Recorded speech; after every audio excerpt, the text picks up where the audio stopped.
One. Please start, sir. We are live. Uh, Good evening, everyone. I welcome you all for today's webinar on Meet the Expert on Cancer Treatment Update 2024. With immense pleasure, I would like to invite Dr. Amit Badola, who is Associate Consultant Medical Oncologist in BLK Max Delhi, for the welcome and introductory note. The stage is all yours, sir. Good evening, everyone. I hope I'm audible. Hello. Yes, sir, audible. I'm audible. Am I audible? Yes, sir, audible. Yes, sir. Yeah. Okay. Thank you. First of all, good evening, everyone, and thank you, organizers, for giving me this opportunity. Today, we will discuss different aspect of lung cancer, ranging from its diagnosis to its treatment. We all know that lung cancer is one of the deadly cancer and one of the common cancer as well. So we will try to cover as much as we can possible, and so after whenever it will end, we will become wiser after this event. So I would like to call my first expert, who will tell about the diagnosis and the molecular development which is going on in the lung cancer field. So I would like to invite Dr. Shweta Arya for that. Please, ma'am. Are you there? Yeah. Am I audible? Yes, ma'am. Please proceed. Good evening, everyone.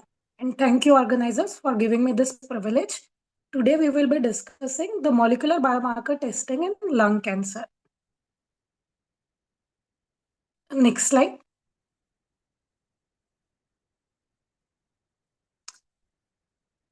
So our topic of discussion will be the burden of lung cancer in India, biomarker testing in non-small cell lung cancer, evolution of biomarker testing, and the key takeaways. Next slide. So the burden of lung cancer in India, as per Globocon data 2022, lung cancer is the fourth leading cause of cancer in India overall, with the annual incidence of 5.8%. And it is the second most common cancer among the males. Next slide, please.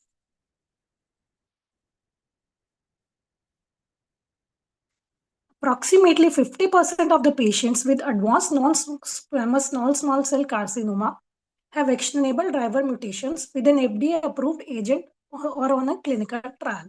The most common one being EGFR sensitizing mutations, accounting for 17%. And uncommon EGFR mutations account for approximately 4% of the patients. KRAS mutations are seen in around 25% of the patients, followed by ALK mutation seen in approximately 7%, followed by ROS, BRAF, RET, and around 31% of the patients have unknown oncogenic driver mutations. So what's the importance of biomarker testing in non-small cell lung cancer? Various studies have shown that the patients with identified actionable mutations who receive appropriate targeted therapy have improved outcomes. Next slide, please. Next slide.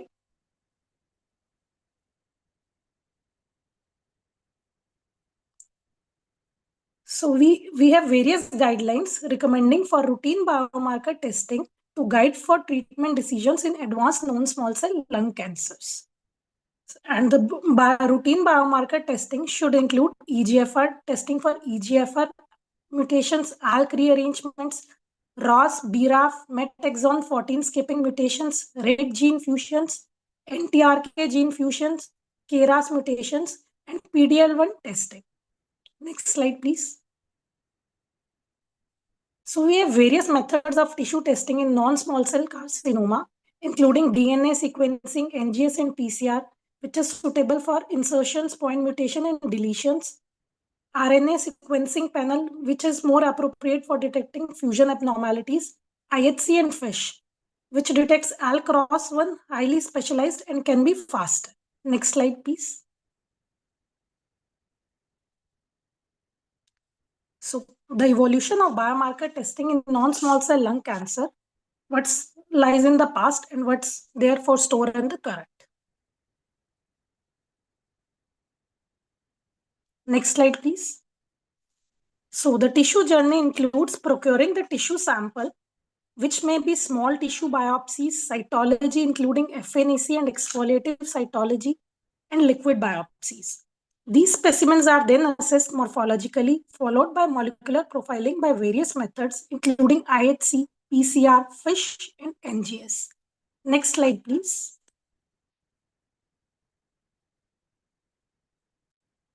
So, the biopsy testing helps us to establish the histological subtyping, squamous or non-squamous. For biomarker testing, primary tumors and metastatic lesions are equally suitable. This is followed by testing for EGFR, ALK, ROS, BRAF, V600E mutations, NTRK, MET exon 14 mutation in all non-squamous, non-small cell lung cancers. For patients with squamous histology, testing for molecular biomarkers is considered in patients who are young, never or light smokers, or if the biopsy specimen is showing mixed histology. Testing for PD-L1 is done in both the histologies, squamous and non-squamous. Completion of testing should be done within 10 to 14 days of biopsy. Next slide, please.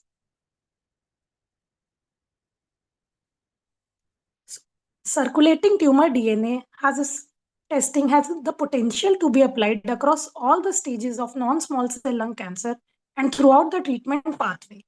Although circulating tumor DNA testing may never replace the tissue biopsy entirely, but could have a complementary role to support the treatment selection in patients with non-small cell lung carcinoma. Next slide, please.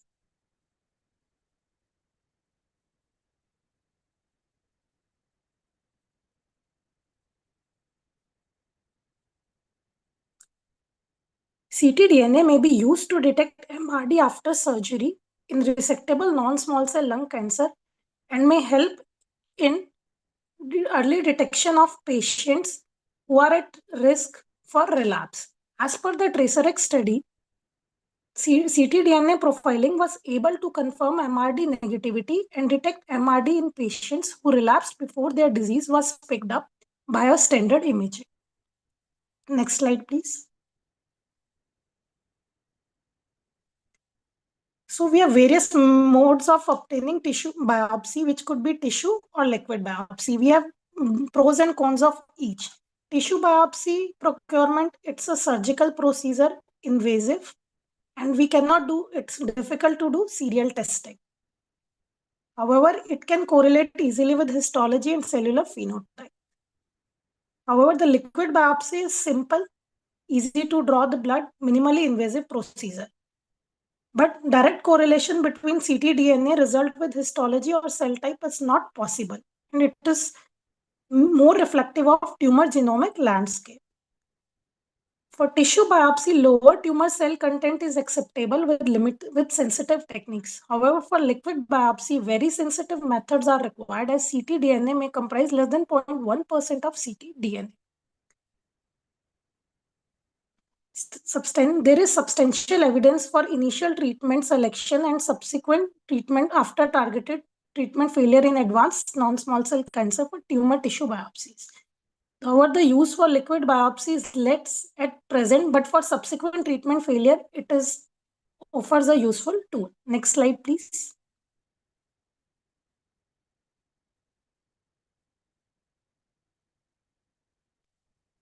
So multiple genes involved in non-small cell lung cancer can be tested either by using single gene testing or multiple genes via NGS. Next slide, please. So what are the advantages of NGS as compared to single gene testing?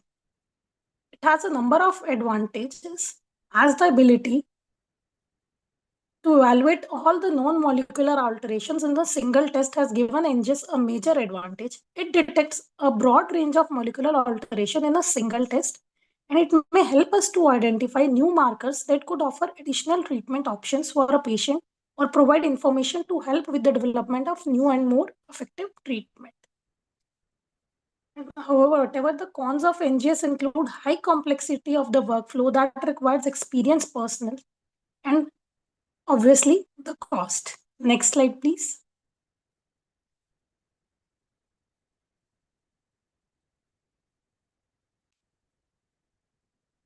Next slide, please.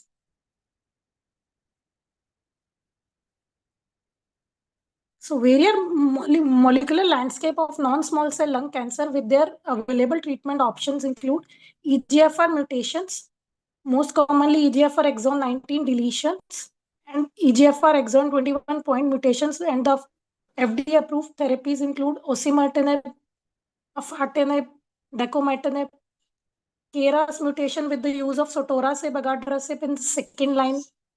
And we have all the new approved therapies for the biomarker testing. Next slide, please.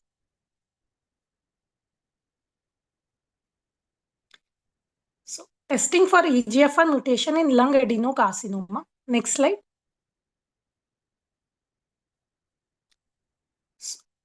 So, sample types used for EGFR mutation testing could be fresh sample, frozen plasma, can be done on the cell block testing.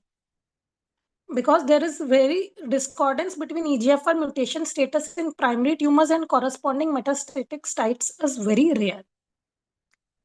Next slide, please. However, targeted PCR-based approaches may under-detect EGFR exon 20 insertion mutations. That's why NGS is preferred over conventional PCR-based testing. Testing for ALK mutations in non-small cell lung cancer. In most cases, ALK IHC is 93 to 100% sensitive and specific as compared to FISH. The false positivity rate is 0.1% with FISH. As IHC is less expensive, it is more widely adopted. Next slide, please. ROS rearrangement in non-small cell lung cancer. So, the algorithm for predictive testing of ROS in non-small cell lung cancer includes detection of elevated ROS protein by IHC may be cost-effective screening prior to confirmatory FISH testing. Next slide.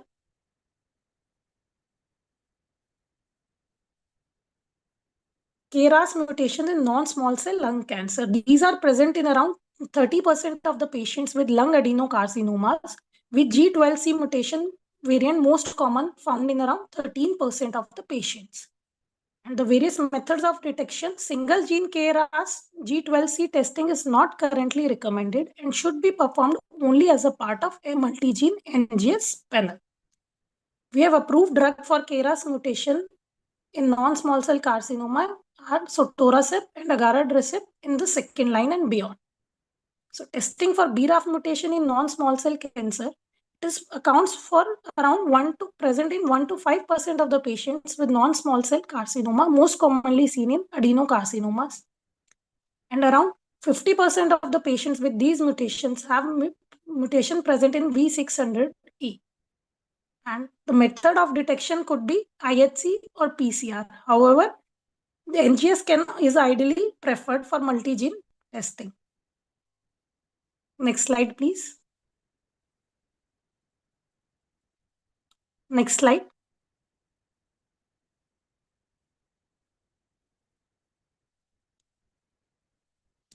Testing for MET receptor tyrosine kinase and MET exon 14 skipping mutation. So MET gene have a normal role in embryogenesis and wound healing. And it is present in 3 to 4% of non-squamous non-small cell cancers and around 20 to 30% of the patients with sarcomatoid cancers.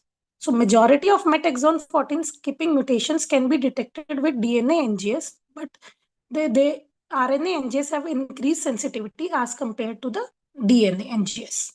Next slide, please. So methods for detecting MET exon 14 skipping mutation, IHC and FISH are usually not recommended. And NGS, RNAs based NGS is more sensitive. Next slide, please. RET receptor tyrosine mutations are usually seen in 1 to 2% of the patients with non-small cell lung carcinomas and 10 to 20% of the patients with papillary thyroid carcinoma. RET gene have a role in normal neural genitourinary development.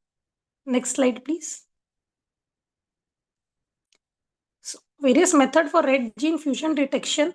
IHC and FISH are usually not recommended, and majority of RET fusions can be detected with DNA-based NGS, but they have increased sensitivity RNA-based NGS. Next slide, please.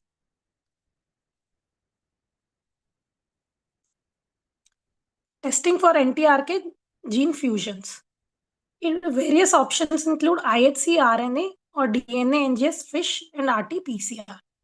However, choice of assay will depend mostly on the institutional preferences, resources, and clinical context. Since these mutations are rare, so reflexing to NGS testing versus IHC is reasonable due to their low prevalence. Next slide, please. This is almost a repetition, as the choice of assay will depend upon the institute, resources, and clinical context. And NGS is reflex testing. NGS is preferred for NTRK gene fusions as compared to single gene testing or IHC. Next slide, please. HER2 mutations are present in 3 to 5% of the patients with non-small cell adenocarcinomas and most commonly seen in exon 20 in-frame insertion. These are usually mutually exclusive with other mutations. Mostly, these are seen in never smokers, and they have worse overall survival than other subtypes in lung cancer. In non-small cell lung cancer, HER2 mutation and amplification must be identified using NGS DNA panel. IHC used to assess HER2 overexpression is seen in 59% of the non-small cell cases. Next slide, please. Testing for PD-L1 overexpression in non-small cell lung cancer. So for PD-L1 testing, we have various antibody clones, IHC platforms, and scoring systems. So most commonly used are DECO and Ventana with antibody clone of 22C3 and SP142. Next slide, please.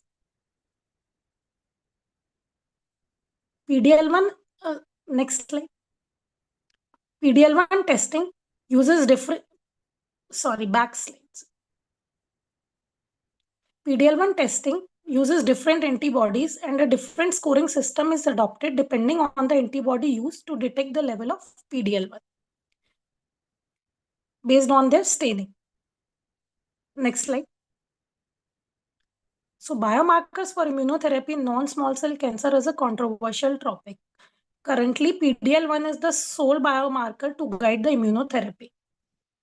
Tumor mutation burden was used previously, but since it has shown conflicting results with the overall survival in checkmate studies, it is no longer used. MSI testing is not done in lung cancer, and LAG3 is a possibly related to resistance to immunotherapy is under studies. Next slide. So conclusion for our study, for our talk today is biomarker testing in non-small cell lung cancer has evolved from a single gene to multiplex testing. Multidisciplinary meetings help in better understanding of sample and test requirements. Sample should contain adequate tumor content at least 10% to prevent delay in processing. Ideal turnaround time is 2 weeks. High throughput platforms such as NGS can be used to screen several genes at a time to provide results with the estimated turnaround time. Next slide. Thank you for your patient listening.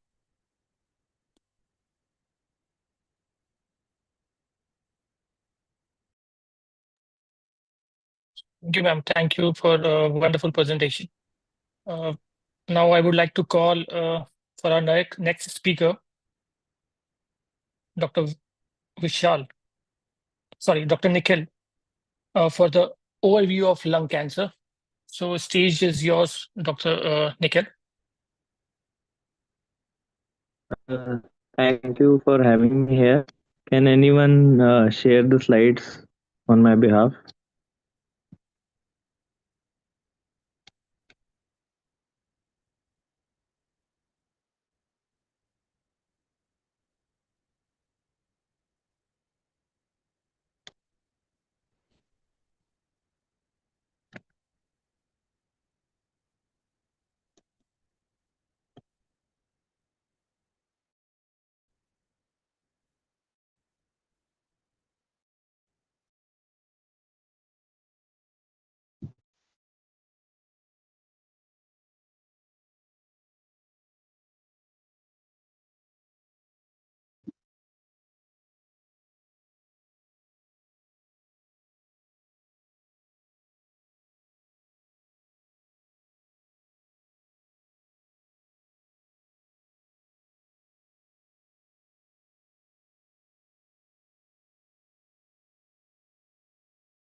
Yeah, are the slides visible?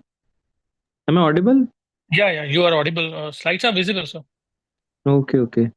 So, good evening to all my dear colleagues. Today, I'll be discussing regarding the overview of lung cancer. Next slide. So, the burden of lung cancer in India, as per the Globocan 2020 data.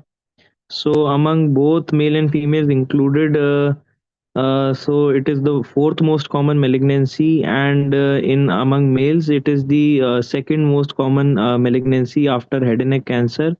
So the incidence of head and neck cavity malignancy among males is around 16%, followed by lung malignancy, which is around 8%. So second most common cancer among males, and among all included, both male and female, it is the fourth most common malignancy. Next slide.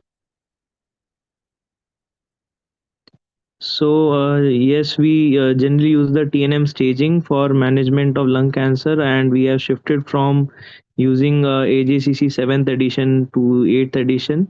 I won't go into the details, but they are frequently used to stage and properly guide our treatment decision. Next slide. So once a backs and yeah. So once a suspected case of lung cancer comes to us, when we see a mass on the chest X-ray, we generally do a CECT thorax to confirm the lung mass and do the intrathoracic staging based upon an imaging, and then we obtain a biopsy, either a bronchoscopy guided biopsy or a CT guided biopsy. And once the diagnosis of lung malignancy is confirmed upon biopsy, we generally do a PET CT to rule out distant metastasis. And we do MRI brain for patients who have disease stage 1B and beyond to rule out brain metastasis. If the disease is limited to the thorax, that is intrathoracic malignancy, then we have lymph node staging as well. Mediastinal lymph node staging, we generally evaluate with an EBUS or an EUS. Next slide. So for lymph nodes, we have the option of CT, CCT, and PET. So in CT, generally the cutoff for lymph node positivity is considered as more than 1 centimeter long short axis diameter, which is a predictor of malignancy. But CT alone has a poor sensitivity and specificity, so we can't solely rely upon the imaging. The sensitivity is around 55% and specificity is around 80%. And when we add the PET modality to CT, it improves the overall sensitivity to 80 to 90% and specificity of around 90%. So still, PET CT is also lagging, but it is better as compared to CT. So we can't really rely upon imaging, and we have to stage these mediastinal lymph nodes either through an EBUS, TBNA, or a invasive mediastinoscopy to confirm the nodal staging. Next slide. So N2 is very important with respect to management, because once the disease is N2, generally we consider these patients for non-surgical approach, either in the form of CTRT followed by adjuvant immunotherapy. So N2 disease, many a times on PET CT or CT, there is no evidence of uptake or the size is normal. But when we do an EBUS or mediastinoscopy, the N2 comes out to be positive, and the line of management changes. So, what are the risk factors for occult N2? So, it mainly depends upon three factors. Number one is central tumors. As we can see that patients who have centrally located tumor, the incidence of patients having N2 occult N2 mets increases significantly. So for tumors who have size of around less than 2 centimeter, the incidence of N2 metastasis is around 14%. For 2 to 3 centimeter, the incidence increases to 30%. And when the size increases to more than 3, then the incidence of N2 metastasis for centrally located tumor is around 25%. So, and as the size, clinical tumor size increases, the incidence of occult metastasis, N2 metastasis increases. Also, the SUV uptake is also predictor of occult N2 metastasis. For patients who have SUV 0 to 4, the incidence of occult N2 mets is pretty much low, 1.9%. But when the SUV is more than 4, the incidence of occult N2 metastasis increases significantly by nearly 10%. So, detecting N2 occult metastasis depends upon three factors: central tumors, size of the tumor, and higher SUV on PET. Next slide. So, but we can't, as I've told, we can't really rely upon imaging either CT or PET. They have high false positive and false negative rate. When the disease is limited within thorax, we have to do a thorough mediastinal lymph node staging. The less invasive approach is an EBUS and EUS based approach, which we commonly do in our practice. And other option is invasive mediastinoscopy, which can be done through various techniques like conventional VAMLA, TEMLA, and VATS. Next slide. So in mediastinal staging, the recommended technique is EBUS and EUS. And if the clinical suspicion of N2 involvement remains high even after negative EBUS EUS, then we do a surgical staging with mediastinoscopy. It is recommended to confirm N2 disease, because as I've told, N2 generally we consider a non-surgical approach in these patients. So when we do an invasive mediastinal lymph node staging, so no less invasive EBUS we do routinely in all patients if it's non-metastatic disease. But when we consider for invasive mediastinoscopy for patients who have centrally located tumors, we generally consider, and tumor size more than 3 centimeters, yes, we do consider. And for patients who have extensive infiltration of the mediastinum with no evidence of extrathoracic disease with positive N1, and when the patient has bulky N2 on CT, we consider these nodes to be positive. For patients who have discrete N2, we do consider regardless of the PET CT result. And when there is normal mediastinum on CT but positive on PET, we do consider invasive mediastinal staging. And negative PET we can not consider. We generally don't consider. So this is the algorithm for mediastinal lymph node staging, as I have discussed. Next slide. So there are limitations of EBUS TBNA. We can't generally access all the nodes. We generally miss upon the level 5, level 6, level 8, and level 9 lymph nodes, which can be covered by invasive mediastinoscopy. Next slide. So as I've told, only imaging CT scan, the sensitivity is around 55%. And when we do a PET, the sensitivity improves from 55 to 80%. When we add EBUS, it further improves to nearly 90%. And when we do invasive mediastinoscopy, the sensitivity improves to nearly 99% with VATS. So next slide. Very important that the treatment as well as the classification for lung cancer has evolved. Initially, lung cancer was a single entity, but now we have initially it was divided histologically, histopathologically into small cell and non-small cell, and as we know that small cell is an aggressive subset which carries a poor prognosis as compared to non-small cell. Further histological breakdown occurred, and non-small cell was further divided into squamous and adenocarcinoma. And nowadays, we do it further subdivided into molecular pathology. We generally do these driver mutation analysis to look for the driver mutations specifically for adenocarcinoma, and we do PDL1 testing for seeing for predicting response to immune checkpoint inhibitors. So it has evolved from histopathological classification to molecular classification. Next slide.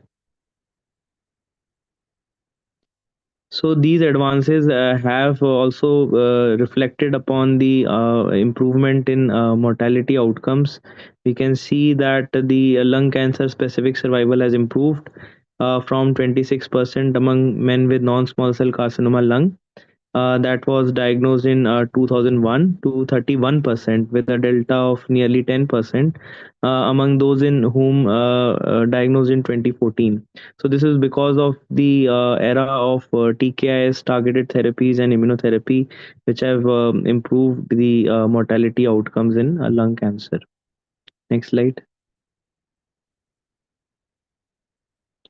So as I've discussed that initially chemotherapy was the sole modality for non-small cell carcinoma lung, even early stage and late stage, but we have moved beyond from chemotherapy to testing for the driver mutations and giving targeted therapies for these driver mutations.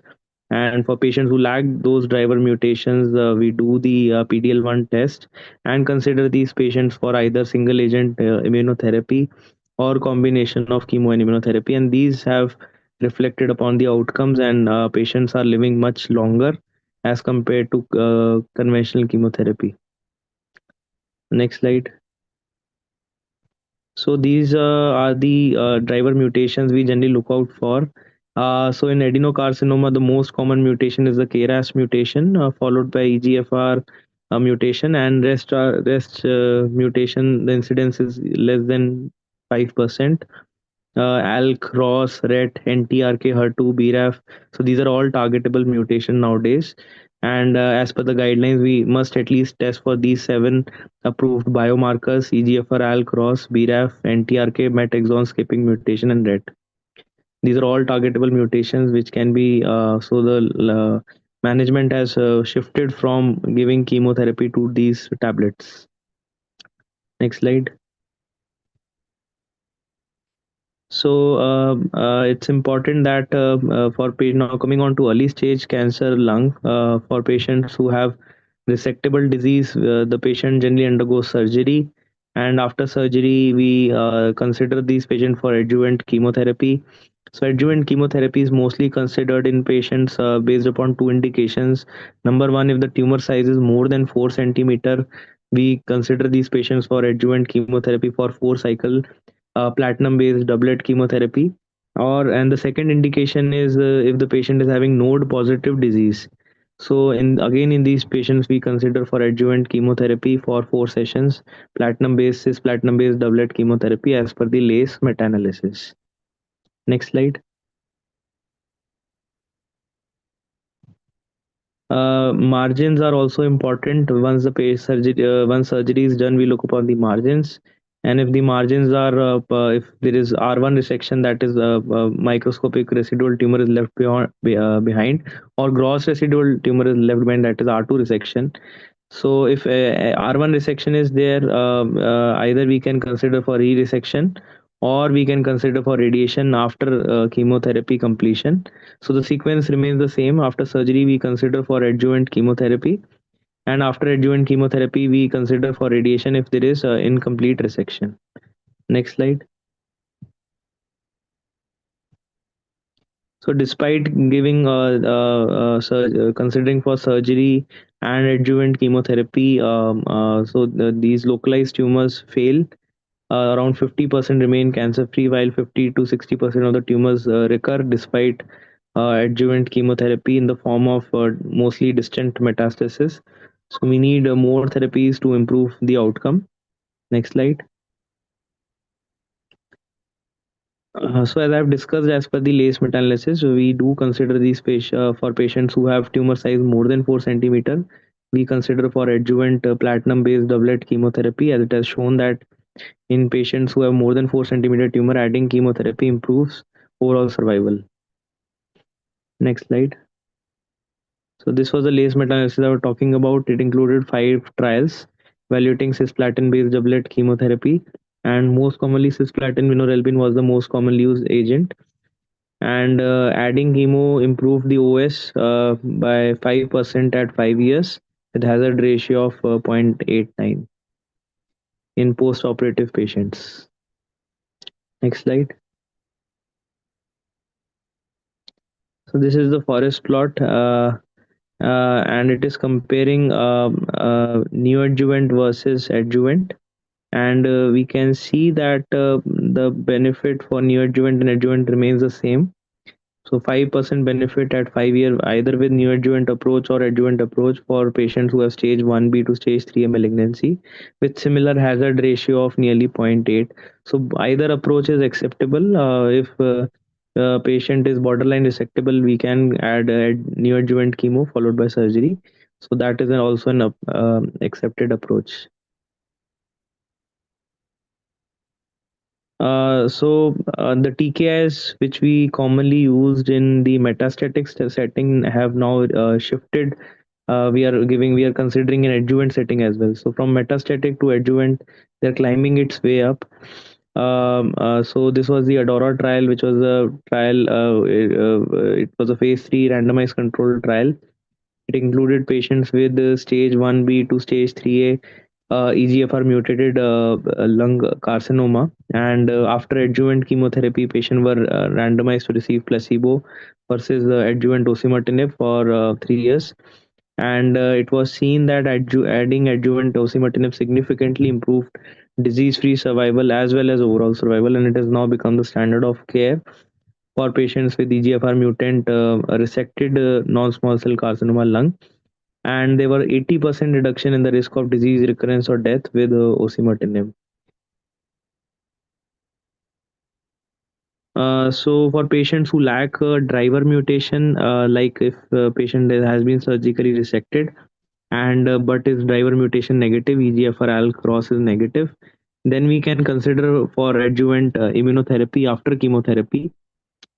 So adjuvant atezolizumab has shown improvement in DFS as well as OS in the adjuvant setting after surgery and chemo, specifically for patients who have PDL1 positive disease. We can see at 3 years, adding adjuvant atezo for 1 year improved the DFS from 48% to 60% with a delta of nearly 12%. So for patients who lack these driver mutation, we have the option of considering immuno if PDL1 is positive. Next slide. Not only there has been evolution in chemotherapy in medical oncology, there has been evolution in radiation oncology as well. We have shifted from conventional radiation to IMRT, and IMRT has been shown to improve survival for patients with stage 3 NSCLC and T3 T4 tumors. And also not only it improves survival, but it reduces the toxicity as well. It reduces dose to the heart with lower rates of grade 3 pneumonitis, and increasing dose to the heart is associated with higher risk of death in stage 3 NSCLC. Next slide.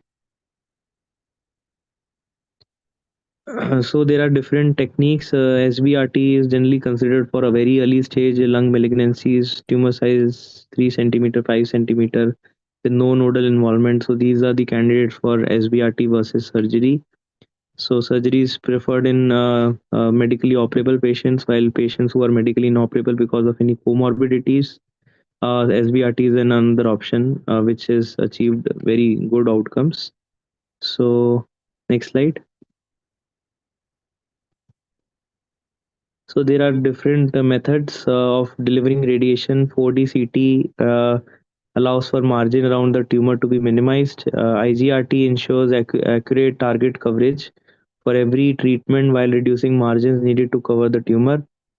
Concept of adaptive radiation has come up where a new radiation plan is formed after tumor target volumes have reduced in size, which allows for normal tissue sparing.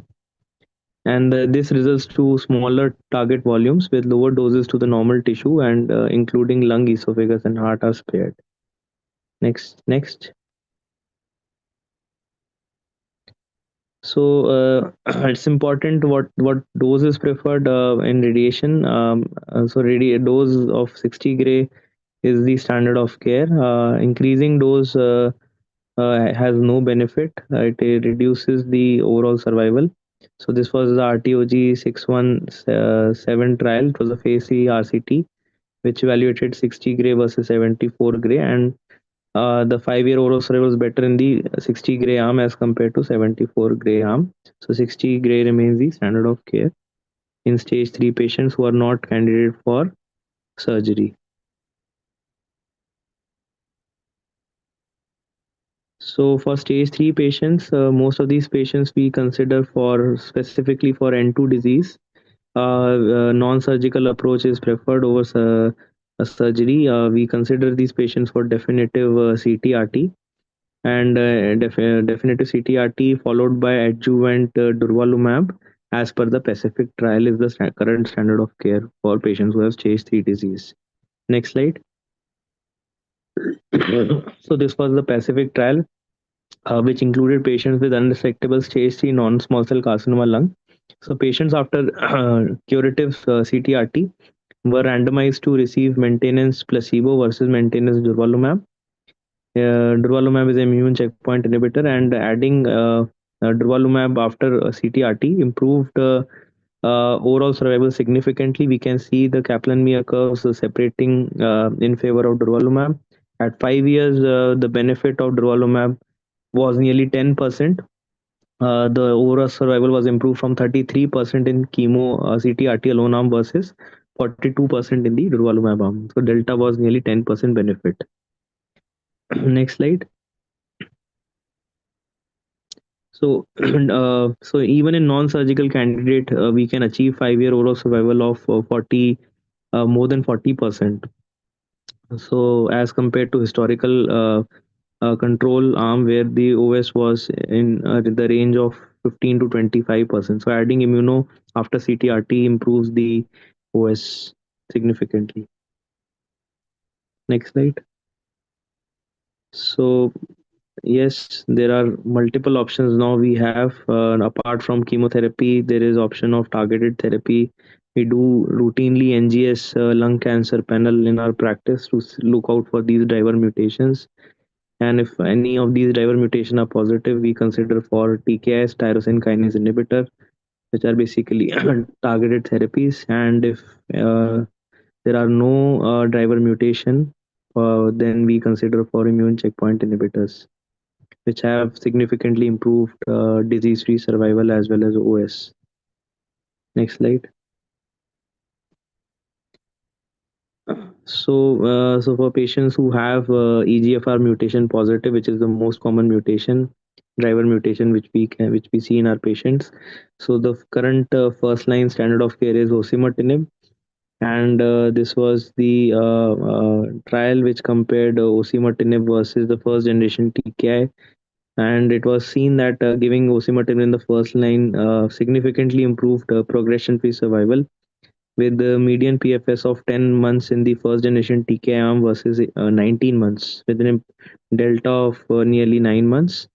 So, so current standard of care is osimertinib as per the FLORA trial, and FLORA 2 trial is also has come up, where a combination of osimertinib with chemo has improved the PFS, but whether this will translate into overall survival benefit, the results are eagerly awaited. For patients who have ALK mutation positive, the standard of care is alectinib as per the ALEX trial. We can see that alectinib as compared to crizotinib, the Kaplan-Meier curves are separating in favor of alectinib with improvement in PFS from 10 months to nearly 34 months. So significant benefit. Also, alectinib has a better CNS penetration as compared to crizotinib. But as per the recent Crown data, we can consider the patients for lorlatinib as well. Next slide. So these are the other mutations which are not commonly seen, routinely seen, but very rare to see. MET exon skipping mutation, which can be targeted with crizotinib or capmatinib. RET arrangements can be targeted with cabozantinib, vandatinib, NTRK. The incidence is less than 2%, again targetable with larotrectinib and entrectinib. And HER2 mutations, there is option of now TDXD, trastuzumab deruxtecan. Next slide.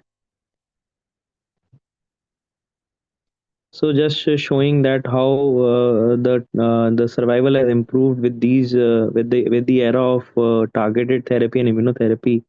So with conventional chemotherapy for stage 4 malignancy, for either squamous or adenocarcinoma with platinum-based doublet chemotherapy, the median overall survival was in the range of less than 1 year, around 12 months, 12 to 14 months. But with these targeted therapies for patients who have specifically driver mutation positive, for patients having EGFR mutation, the median OS is more than 3 years. For ALK, it is even up to 4 to 5 years. So the survival has improved, PFS have improved with these targeted therapies. Next slide. So for patients who lack these driver mutation, we have the option of immune checkpoint inhibitors. So what happens is the tumor cell, which consists of CTLA4 or PD1, it binds to the PDL1 or B7, which is present on the antigen presenting cell, and this is sort of a co-inhibitory receptor, and it inhibits our T cells. So when we give anti PDL1 or anti CTLA4, it binds to these receptors, and the co-inhibitory receptors don't bind with each other, and it sort of stimulates our own T cells, cytotoxic T cell, to fight against the cancer cell. So that is the mechanism for giving immune checkpoint inhibitors. Next slide. So many immune checkpoint inhibitors have now come up: pembrolizumab, atezolizumab. So pembro and atezo are generally given in stage 4 patients who lack a driver mutation, and they can be given as single agent therapy if PDL1 score is more than 50%. For patients who have less than PDL1 of less than 50%, we generally consider for chemo IO combination therapy. So that is the crux. And not only that, initially immunotherapy came in metastatic setting, stage 4 malignancy, and then came in stage 3. That is the Pacific trial, which I've already mentioned, adjuvant durvalumab, after maintenance durvalumab after CTRT, and it has now climbed its way up into resectable non-small cell carcinoma lung. Initially in the adjuvant setting, atezo and Keytruda, atezolizumab and pembrolizumab in the adjuvant setting for PDL1 positive patients. Now it has climbed its way up into the neoadjuvant setting or the perioperative setting in resectable lung cancer in the form of Checkmate 816, where neoadjuvant nivolumab with chemo has significantly improved pathological complete response rate in the tune of 25%. So immunotherapy has also come up in a big way in lung cancers. Next slide.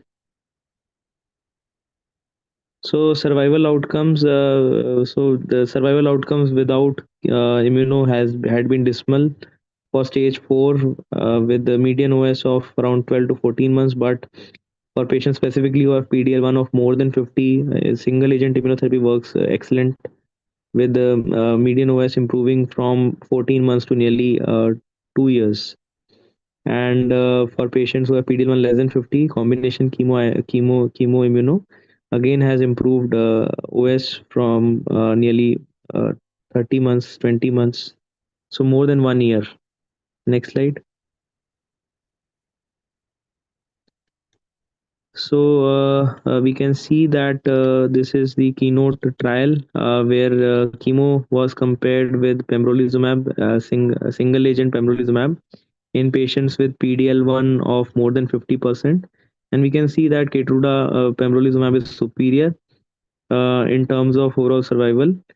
At 5 years, the survival is 30%. Even in stage 4 malignancy, now we can see survival of nearly 30% with single agent pembrolizumab in subset of patients who have PDL1 of more than 50%. Next slide. So this was a Keynote 24 trial which showed an improved survival in patient with pembrolizumab compared with chemo in patients who had PDL1 of more than 50%, and among nearly 30%, more than 30% of the patients were alive at 5 years with use of IO in metastatic non-small cell carcinoma lung. So not only that, immune checkpoint inhibitors are given either in the adjuvant setting or in the neoadjuvant setting. Many trials are there. I won't go into the details. Next slide. So apart from that, the antibody drug conjugates are also there, although they are not prevalent in lung cancer. We are commonly using in breast cancer. So antibody drug conjugate is basically when the antibody against the receptor, tumor receptor. So antibody is linked to the chemotherapy drug, what we call it as chemotherapy payload, and the monoclonal antibody binds to the tumor receptor, and the entire complex is phagocytosed and it forms an endosome. And inside the cancer cell, the chemotherapy payload is released within the cancer cell, and the chemotherapy causes DNA damage, leading or microtubule disruption depending upon the chemotherapy drug. So it's sort of a smart bomb where the chemotherapy drug, instead of being released outside, it is being released inside the cancer cell. So CAR T cell therapy is also coming up. It's a new era in cancer immunotherapy. It more prevalent in hematological malignancies. Next slide.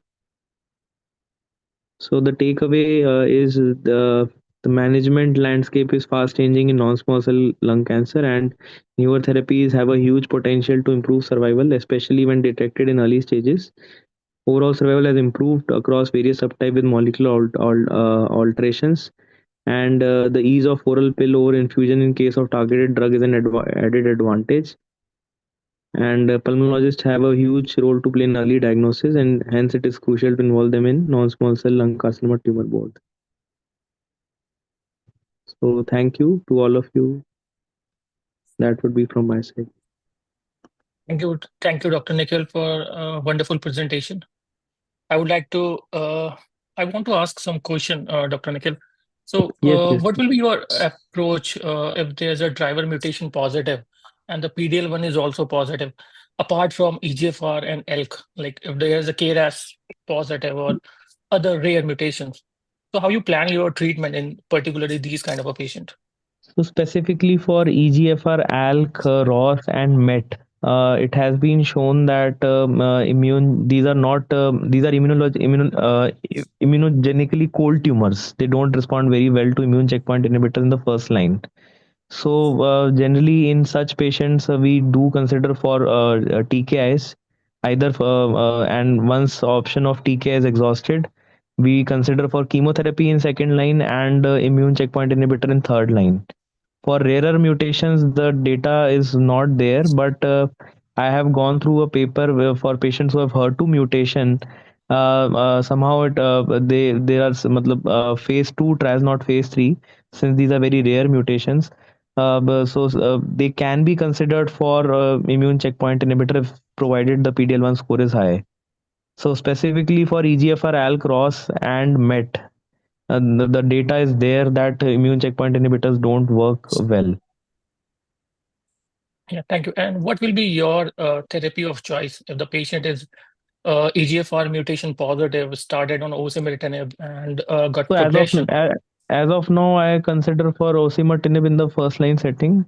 Although Yeah. FLORA2 data is there at which has shown PFS benefit, we have to wait for the OS data. If OS data is there, then obviously we will be shifting our practice from osimertinib to combination of osimertinib with chemo. I have given in couple of patients. It is not an easy treatment to tolerate. Patients have significant side effects when both are given together. So that is my limited experience, but mostly I generally consider for osimertinib Yeah, in these but patients. suppose the patient is having PDL1 positive as well, and No, patient I would uh, no. progress So on if osimertinib. yeah, so I would consider for chemo in second line, and Okay. maybe I think there is a immunotherapy I would be not keen to add in second line also. If the patient progresses on chemotherapy, and then in third line maybe I would consider for immune checkpoint inhibitor. I think now in couple of years we will have this amivantamab and lazertinib or Yeah, mobocertinib in our country as yes, well. yes, So yes, it will yes, help yes, our yes. patient. Thank you so much, Dr. Nikhil, for wonderful presentation. Uh, we Thank have you. our DNBs also here. So if anybody want to ask any question, they can type on chat box also. Now I would like to invite Dr. Ishu Gupta on for her presentation on advanced EGFR mutation, non-small cell lung cancer evidence-based review of a targeted therapies. Over to you, ma'am. Hi, thank you, Dr. Amit. Oh, sorry. Nana, it's okay. So just let me share my screen in a second.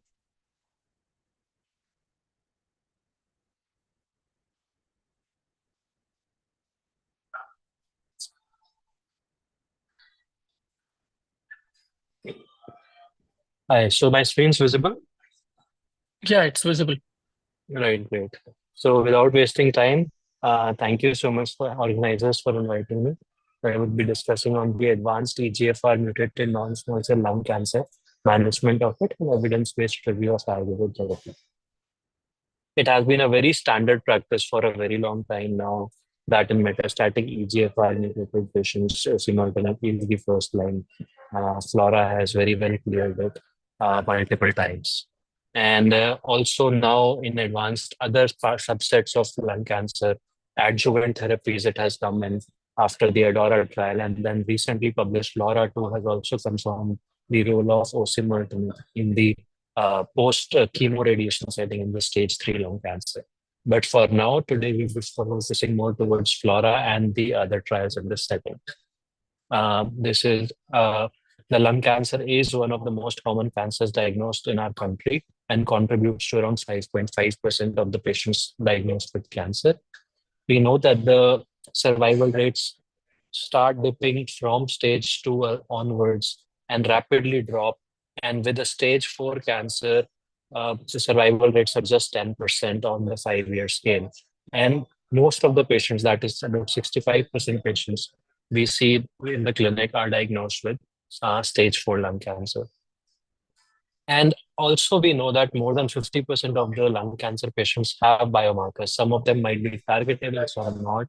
Say about 20-25% patients might have EGFR mutation, which is higher than the Western standards. The most common ones are KRAS, and then there are the other mutations that would be ALK, HER2, BRAF, PIK3, MET, and others, which is the standard practice to test in a non-small cell metastatic lung cancer. The most common EGFR mutations we see are in the exon 19, and also some of the exon 18 and exon 21 mutations are sensitive mutations to TKIs. We see the prevalence of EGFR mutation in each setting. It's across the board seen that Asian population has a higher subset that is positive for EGFR versus the US or the European data. In India or Asia, we see about 34 to 45%, 50% patients being positive with EGFR in the stage 1. And similarly, 33 to 50% patients in stage 4 are positive for EGFR as per the Asian data. Coming over to what EGFR mutation does, EGFR mutation basically activates the downstream pathway, resulting in the constant signaling for proliferation, transcription, protein synthesis, and cell survival. Current treatment paradigm over the non-squamous as well as the squamous does include EGFR mutation testing. In squamous in patients with light smokers, ESMO has very clearly said that you should test for EGFR and other mutations. The NCCN says in squamous, you can consider testing. As a practice, we have been routinely testing patients for the mutations even in squamous cell carcinomas. So although the percentage positivity is much less there, but once in a while you do get it. Then coming over to osimertinib, it is a third generation irreversible CNS active TKI selective for both EGFR mutation and EGFR T790 and resistance methods. Coming over to the FLORA trial, FLORA was the first randomized double-blind study across 29 countries in which patients who were metastatic non-small cell lung cancer with stable brain mets, either treated or non-symptomatic, were allowed. As a first line, they were randomized into osimertinib versus the then standard of care that was gefitinib or erlotinib. A crossover was later on allowed, and the primary endpoint was PFS, secondary endpoint being safety and overall survival. The baseline characteristics were much very similar in both of the subsets, about 270 to 80 patients in both the subset of patients. As the first PFS graph we saw from the data, which was presented in 2017, we saw that there was a wide separation of curves with a hazards ratio which was very impressive at 0.46 in favor of osimertinib. The graph started to separate as soon as the drugs were started, as soon as probably a month, and they continued to separate, and it was a very good graph to see for an oncologist.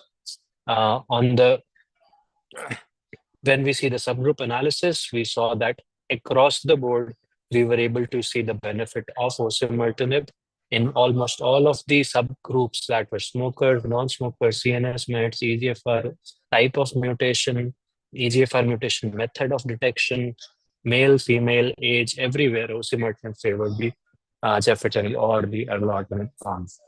The response rates were in favor of osimertinib, somewhere around 80%, but the major thing was the duration of response was more than double in osimertinib arm, that was increasing from 8.5 months to 17.2 months. As the final OS data, which was presented first in 2019, the hazards ratio in favor of osimertinib was 0.8, with osimertinib patients surviving to around an average of 38.6 months versus the comparator surviving to 31.6 months. This was a significant improvement with a p-value of 0.0462. Adverse events, as we all know, we have been practicing for a long time now. Osimertinib is a very well tolerated drug with not major side effects, and most of the patients, even at advanced stages, do tolerate the drug very well. In the trial, as per the data, there were around 97% patients who had some kind of a side effect grade 1 onwards, but the side effects that led to discontinuation of treatment were only 13% patients in the osimertinib arm versus an 18% in the gefitinib arm.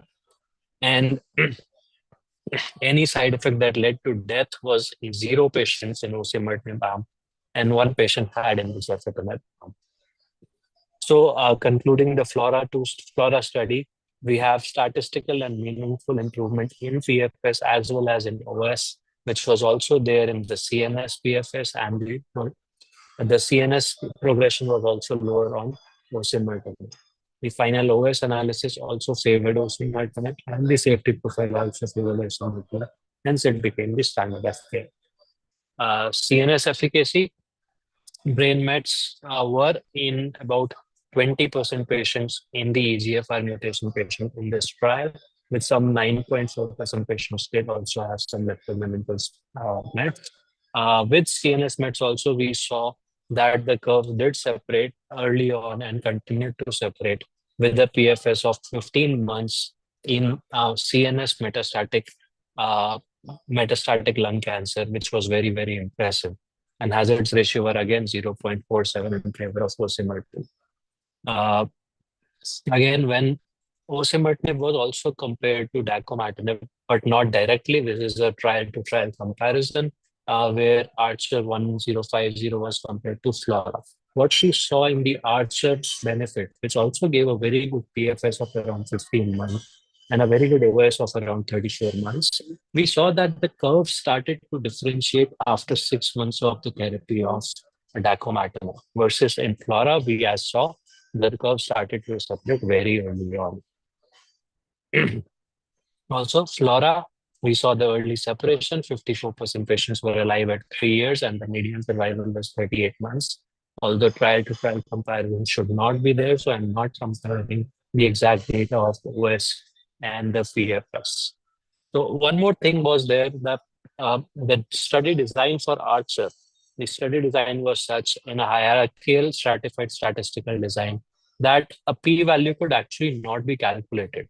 So although they say that p-value could not be given and the data was not significant, probably there was some benefit, but the trial design was such that we could never say that if the data was significant or non-significant for OS.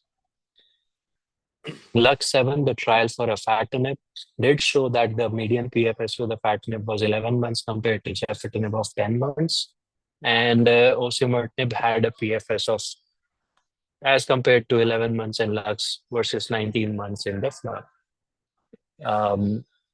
Again, the endpoint overall survival was probably but numerically better from afatinib versus gefitinib, 28 months versus 24 months in the LUX trial. But then when we see the side effect profile, when you compare it to osimertinib, both afatinib and dacomatinib fail. With wherever we have used afatinib, it has been not a very, very easy drug to use. I face a lot of diarrhea and skin toxicities. Otherwise, it's okay. So FLORA was also a sequencing study. So this is very important to say that, all right, we can maybe use the first generation and the second generation first, then go on to osimertinib, but then FLORA actually answered the same question. When the patients from the standard of care arm were crossed over to osimertinib later on, we have the data of the OS as well as the PFS benefits. So definitely, FLORA did show that the first line osimertinib was always better. The other thing was there was around a 30% attrition. That is, the patients on the first or the second generation TKIs, 30% of them might not be fit enough to get further treatment on progression, or they might die because of some other reason before they visit their oncologist to maybe change on the therapy, try the T790 test, if positive and shift to OC or not. But then 30% of them don't get a chance. It's always better that we expose them to the best drug in the first option. Again, in the real world practice, it says that less than one third of the patients received second line osimertinib. Although in the trial it was around 60-65%, but in the real world study that was reported previously, multiple of them, they say that only one third patients did receive this drug the second line. So as with the studies that we have seen, although most of the drugs, even erlotinib, even gefitinib, even dacomatinib, afatinib, all of them though are approved for a metastatic EGFR, but the preferred one category is osimertinib. So to conclude, the first osimertinib has a significant PFS benefit. It has a significant OS benefit. It is a well-tolerated drug. It's a drug which has CNS metastasis, which is effective in CNS metastasis. With the leptomeningeal meds, you are able to use a higher dose of osimertinib. And there are certain patients, a couple of patients I know in my practice, which have been doing well with leptomeningeal with a dose of 160, and they're doing very well for last at least 8 to 9 months. So the standard of care definitely is osimertinib, and this is the standard disclaimer. Thank you. And to add on to it, FLORA2, as Dr. Amit was just discussing, has come in. I have given it to a couple of patients. As he mentioned, toxicity can be sometimes concerning, but usually the data is very impressive. So we might be able to use it for the young patients. Thank you. Thank you, sir. Thank you for a wonderful presentation. I have one question. Sir, please. Are you happy to give osimertinib in L858R? So we saw in the forest plot, the OS benefit is not in. So how they are selling dacomitinib, because that is the only subgroup where it was showing OS benefit. So Correct, sir. what is your practice? Are you giving osimertinib to all patients or? Correct, sir. I have been giving osimertinib to all patients, even in the FLORA, in the L858R also. There was good PFS benefit there. Dacomatinib, I frankly saying have never used. So given the options that are available, probably osimertinib is the best option that we have, and that is what I have been using. And the last question, do you feel any danger for osimertinib when amivantamab and lazertinib is coming up in the first line? So could be, neck. But yeah, I agree. It would need a RCT first of all, because OC is a very easy drug to give. Yeah. By the time lazertinib and these drugs become curable and cost effective in the country, osimertinib might become generic. So you don't know all of the timelines, how it's going to behave. And given the excellent tolerability, especially for osimertinib, I don't think in very near future we are going to shift. Yeah, that is the biggest plus point with osimertinib. It is very well tolerated. Yes. So thank you so much, sir. Right. Thank you, sir. Thank you for inviting me.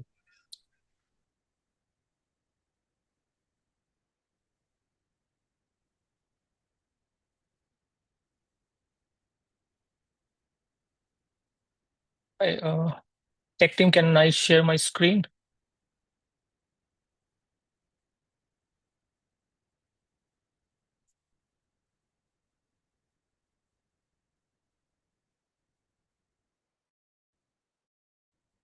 Vishal, can you help me? I'm not able to share my screen. Technical team. Sir, you will share your whole screen. Just unshare your screen first. Not able to do that.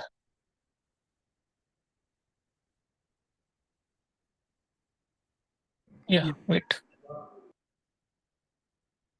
Yeah, just click on the share button, sir. Okay, perfect. Make it full screen. I think it is visible now. Yes, sir. Please make full screen. Yeah. So Okay, perfect. this is the last presentation, and I will discuss the role of this TKI in adjuvant setting. We know that chemotherapy was there for a long time, and now immunotherapy and this TKIs are coming up in the earlier stage. But why there was a need of that? Because we know that even after surgery, the outcome was not very good. If you'll see in a stage 1B disease, the 5 years survival rate was only 65 to 75%. And if you'll talk about stage 3A, it come down to 30 to 45, even after surgery.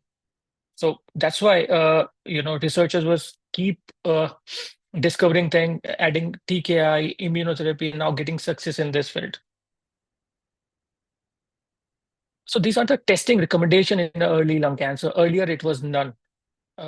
We used to operate the patient and give 4 cycles of a chemotherapy, and the treatment ends there. But now we have to do this molecular testing. It's not updated slide, actually. We have to do this EGFR, PD-L1, and now ELK also in this setting, especially because we have all these approvals now for these immunotherapies and TKI. We'll not discuss the role of immunotherapy in the adjuvant setting because now it's an adjuvant and perioperative. We'll focus on these TKI only. So this was a retrospective study which was presented in ASCO 2023 and which was showing that the prevalence of EGFR mutation in resected patients was approximately 51%. And out of them, the most common was deletion 19, followed by ALAT5-beta mutation. This is an interesting slide, which is showing that only 70 majority of the patient who underwent surgery, they did not receive adjuvant chemotherapy or radiation. And if you see, as we saw earlier, the recurrences are more in stage 2 and stage 3. And in those patients, only 46% patients receive adjuvant systemic therapy. This is a retrospective data. So after surgery, almost 50 to 60% patients used to reoccur in 5 years. And that's why we have added more immuno and TKI in this subgroup. So this is known for I think a decade now.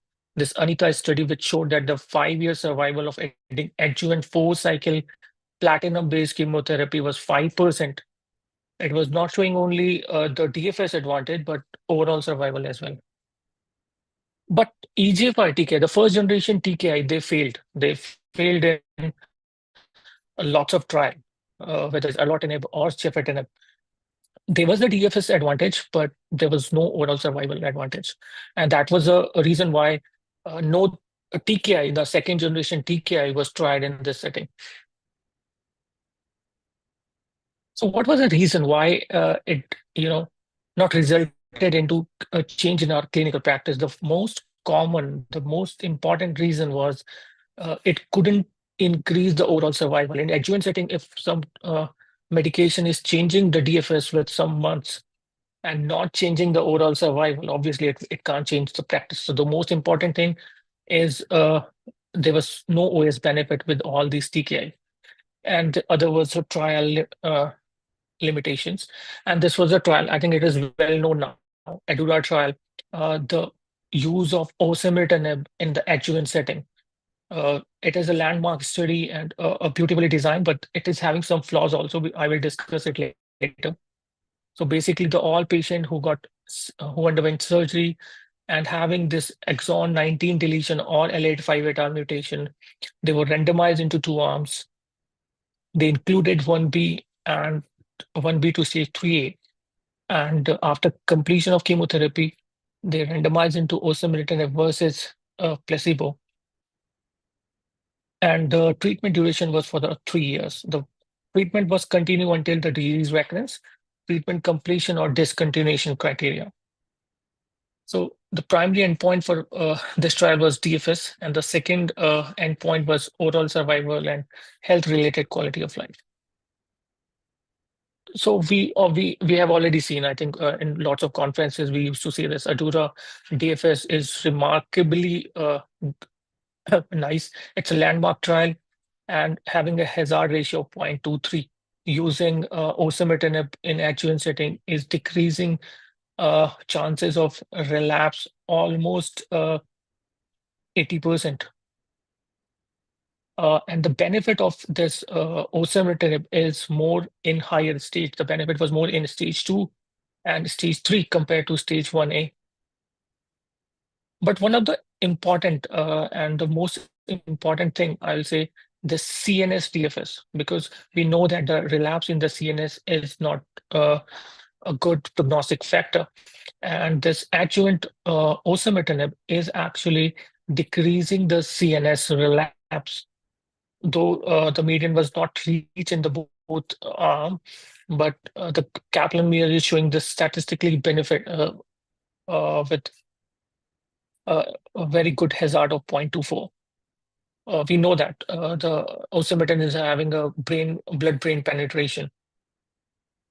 Safety analysis, it's almost same as we saw in the earlier slides of metastatic in osimertinib in metastatic setting. It's a very well tolerated and a very less grade 3 reactions. Most common is basically diarrhea, rashes are very less compared to the first generation TKI. And the most important thing is the adverse event which lead to the discontinuation of the therapy is very less. It's only in 13%. Actually, it's same in the metastatic as well. So it is showing that it is very well tolerated. So actually, this slide is given to me by AstraZeneca. They are not showing that the flaws of osimertinib actually. This trial, basically, on progression in the placebo, a very less patient received osimertinib in that arm. We know that now osimertinib is also, these slides are showing that there is a PFS advantage, but it is showing in the final results, there is a overall survival advantage as well. And it has been criticized by lots of people, experts, that this trial is not well designed because on progression, the placebo patient did not receive the standard of care. They received either chemotherapy or first generation TKI. So that they have given this reason to improve the overall survival of osimertinib arm. But apart from that, I think it is very well tolerated, and now it's standard practice. We are giving and in adjuvant setting as well. So we know that to order to improve survival, we need to more effective treatment early. We need to identify lung cancer early because stage matter. Early stage lung cancer, we can give a good survival compared to the advanced stage. And whenever we get the opportunity, we should test for this actionable mutation, and we should give the accurate drug for accurate mutation. Patient may ask for the treatment option for the best survival probability. We know that we should give the best possible chance for our patient. And osimertinib, there's no doubt it is improving DFS, and we really don't know which actually causing the overall survival advantage, but it is very well tolerated, and there's no harm of giving this drug in adjuvant setting. Thank you so much.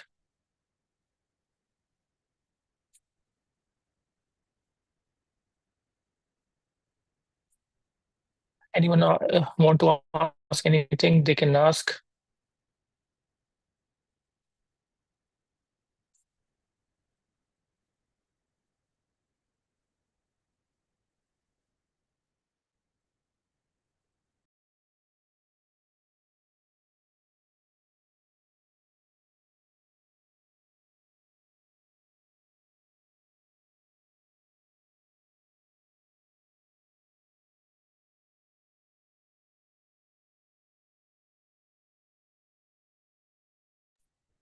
I, uh, uh, sorry.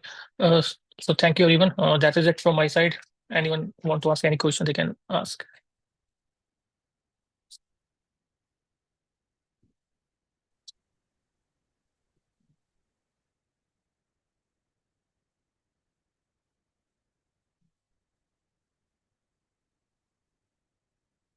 Sir, can we close now? Yeah. Thank you everyone for the wonderful talks. Technical team, please close the meeting.